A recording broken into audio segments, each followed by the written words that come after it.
तो ये इस पीरियड में हम लोग आप लोगों की तरफ से किस तरह का एक्टिव रहेगा सर, क्योंकि अभी हम लोग कवर करने से रेस्ट में हम लोग सोचना नहीं पड़ेगा। देखिए ऐसा है, इतना साल से पोस्ट नहीं निकला, 12-13 साल से पोस्ट नहीं निकला, अभी निकाल रहा है।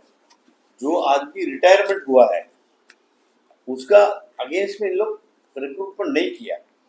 सो आने वाला दिन में रेगुलरली जो आदमी जो रिटायर होता है उसको पोस्ट को इन लोग फिलअप करना है। So see, employment is a continuous process.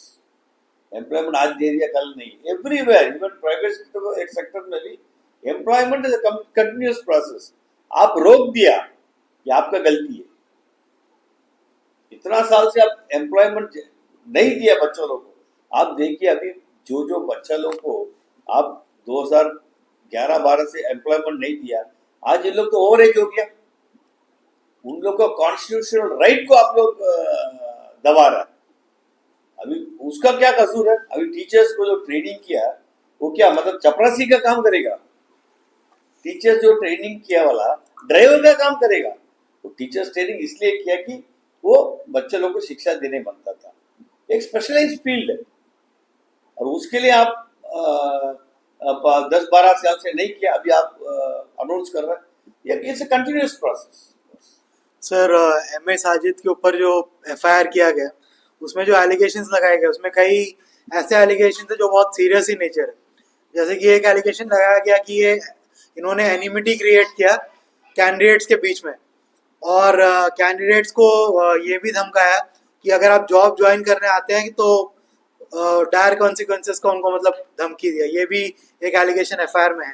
तो इन सब एलिगेशन के बारे में क्या कहना चाहेंगे सर, और इसके बारे में आप लोगों का आगे रिएक्शन क्या होगा कांग्रेस पार्टी का, क्योंकि एनएसयूआई का स्टेट प्रेसिडेंट के ऊपर एफआईआर किया है, वो भी ऐसे टाइम पे एफआईआर किया गया जब आप लोग सब वहां पर साथ में थे और आइलैंडर्स का एक कॉज के लिए वहां पर आप लोग गए थे। देखिए अच्छा क्वेश्चन आपका है। ये जो एफआईआर हुआ खाली एमए साजिद के ऊपर हुआ है, ये खाली पेपर में, लेकिन ये सब हम लोग के ऊपर हुआ है। अगर हमारा एक फ्रंटल ऑर्गेनाइजेशन का एक चीफ के ऊपर हो रहा है, इसका मतलब हमारा ऊपर हुआ है। जो सीरियस एलिगेशन जो दे रहा है इन लोग, आप वीडियो देखिए, वीडियो में आप देखिए, आप जो जो बात बोल रहा है कि हम लोग धमकाया, हम लोग ये किया, भाई हमारा बच्चा को प्रोटेक्शन कौन देगा? हम ही लोग दे, बीजेपी वाला देगा? पूछे ना बीजेपी वाला, आज पूछे बीजेपी लोग बोले प्रोटेक्शन देने के लिए, हम लोग पीछे हट जाएंगे। बोले हमारा बच्चा को 100% जॉब रिजर्वेशन देने बोले, हम लोग पीछे हट जाएंगे। हमारा मांग जो है इन डेमोक्रेटिक प्रोसेस, हमारा मांग पूरा करना जरूरी है। सर बीजेपी ने भी हाल ही में प्रेस कॉन्फ्रेंस किया था जिसका जिक्र आप लोगों ने भी किया, और हमेशा उनका ये बोलना रहता है कि 100% जॉब रिजर्वेशन की वो भी समर्थक है। तो आज 10 साल हो गया उनका गवर्नमेंट को, आपको क्या लगता है उनका क्या मजबूरी है कि ये इम्प्लीमेंट नहीं हुआ है, और क्या आपको जानकारी है कि उनकी तरफ से क्या स्टेप्स लिया गया है? क्योंकि प्रेस कॉन्फ्रेंस में हमने पूछा तो उन्होंने हमको बताया कि उन्होंने स्टेप्स लिया है इसके बारे में, लेकिन स्टेटस की जानकारी वो नहीं दे पाए। तो आपका क्या कंटेंशन है इस पूरे इशू में कि क्यों बीजेपी 10 साल में 100% जॉब रिजर्वेशन नहीं लेकर आ पाया, जबकि वो हमेशा इसके समर्थक रहे? जब भी इलेक्शन आता है ये मुद्दा उठाते हैं और टाइम टाइम पे जब भी ये मुद्दा उठता है तब वो इसका समर्थन करते रहते हैं। देखिए ऐसा है, इन लोगों का महाराजा जो बैठा है, दिल्ली में भी बैठा है महाराजा, इधर में भी राजा बैठा है। इन लोगों को अंडमान का भर का कोई फिक्र नहीं है। बीजेपी वालों को खाली अंडमान का वोट बनता, अंडमान का पब्लिक का बारे ये लोग कोई फिक्र नहीं है। आप अच्छा बात बोला है कि मतलब बीच बीच में ये लोग उठ के आ जाता है कि ये 100% जॉब रिजर्वेशन। आप बताइए ना, 100% जॉब रिजर्वेशन के लिए आप क्या किया? आपका गवर्नमेंट है, आपका होम मिनिस्टर है, आपका लेफ्टिनेंट गवर्नर है, आपका चीफ सेक्रेटरी, सब कुछ आप लोग का इसमें है। आप सोचते तो एक दिन के अंदर में ऑर्डर निकल सकता है। ये बात है। कांग्रेस का टाइम में क्या हुआ? कांग्रेस को टाइम में तो मेनलैंडर्स को तो हम लोग प्रोटेक्ट किए, प्रिवेंट किया। आप एक आइलैंडर कार्ड इश्यू किया, क्यों इश्यू किया? खाली शिप का टिकट लेने के लिए? आइलैंडर कार्ड इसलिए इश्यू करता है कि ये आइलैंडर 10 साल के ऊपर इधर में था, इसको बेनिफिट मिलना चाहिए। कल का बच्चा कल का कई बार से आके मेरा नौकरी लेगा। एम्प्लॉयमेंट एक्सचेंज क्यों है? एम्प्लॉयमेंट एक्सचेंज में रजिस्टर किया वाला को ही आप काम कर देना है। अंडमान का एम्प्लॉयमेंट एक्सचेंज में जो रजिस्टर किया उसी को आप नौकरी देना है। सर 2024 में अगर आप लोगों का सरकार आता है तो कितना दिन आप लोगों को लगेगा sir 100% job reservation Andaman Nicobar में इम्प्लीमेंट करने में? क्या आपका फर्स्ट 100 डेज में टारगेट रहेगा? 6 महीना के अंदर हम लोग करेंगे, क्योंकि ये देखिए पहले क्या क्या हुआ, एक डिस्पेंसेशन हम लोग लिया है, इसलिए ये प्रॉब्लम हुआ। ये लोग डिस्पेंसेशन को विथड्रॉ किया। अभी हम 6 महीना क्यों बोल रहे हैं कि 6 महीना के अंदर पार्लियामेंट में इसको हम लोग पास करेंगे। ये है, it has to be a rule pass by the parliament so that ये परमानेंट रहेगा।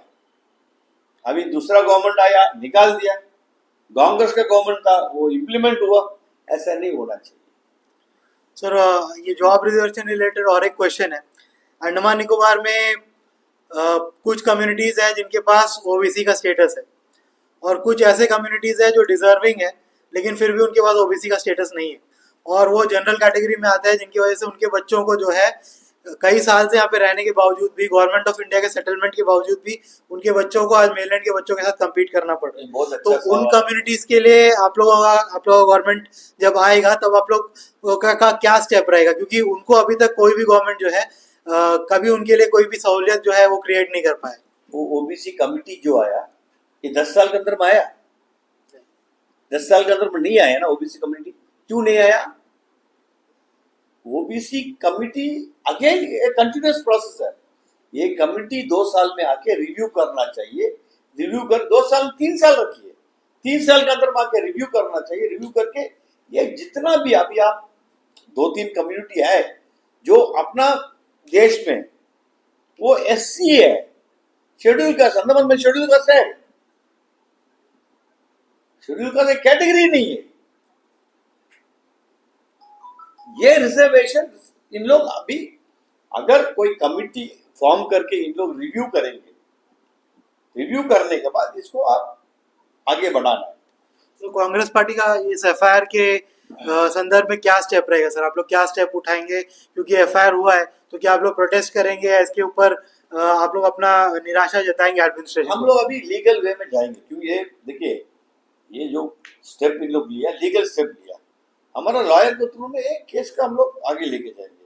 और कितना भी एफआईआर फाइल करिए, फाइल करते जाइए, हम लोग उसको लीगल वे में टैकल करेंगे। हमारा ऊपर भी हुआ है, हम लोग अभी कोर्ट में जाके खड़ा है, क्या करेगा? अब करते जाइए। ये एक तरीका है, एक धमकाने का तरीका है, ठीक है। आप अब धमकी देगा, आप होटल बंद कर देगा, आप बार बंद कर देगा, आप किचन बंद कर देगा, रेस्टोरेंट बंद कर देगा, बंद करिए। हम लोग डरने वाला नहीं है। अब कितना भी आप जो एक्शन ले रहा है वो हम लोग झेल रहा है, फेस कर रहा है, लेकिन पब्लिक को मालूम है। आज भी पब्लिक बोल रहा है, भाई अगर टीएसडी होटल का किचन बंद कर सकता आप, अंडमान में 90% होटल बंद करना पड़ेगा। 90% का किचन बंद। आप इंस्पेक्शन करिए, पत्रकार ना आप लोग, आप आइए, आप देखिए कितना अंडमान के अंदर में किचन सक्सेस होगा। ये एक तरीका है किसी को धमकी देने का। देखिए हम लोग एक कॉन्स्टिट्यूशनल के अंदर में हम लोग काम कर रहा है, हमारा एक डेमोक्रेसी कंट्री है।